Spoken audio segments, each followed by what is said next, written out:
যেই সুখের জন্য আমারে ছাইড়া গেলা, যেই ভালো থাকার জন্য তুমি আমারে ভুইলা গেলা, সেই সুখ আর ভালো থাকা তুমি কক্ষনো পাইবা না।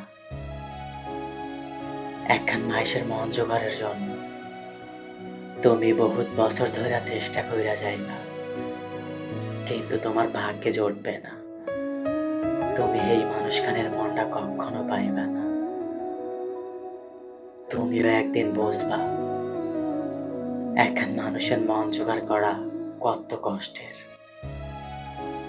তুমি একদিন বুঝবা শখের মানুষটার মনটা না পাইলে ভেতরটা কেমন কইরা মুচড়াইয়া ওঠে। এদিক সেদিক তাকাইলেই হু হু কইরা কান্দন আইয়া চোখ দুইটা ভাসাইয়া দিয়া দুনিয়ার ব্যাপার কিছুই কেমনে ঘোলা কইরা দিয়া যায়। তুমিও বুঝবা একদিন কোনটা ভুল, কোনটা পাপ, আর কোনটা অভিশাপ।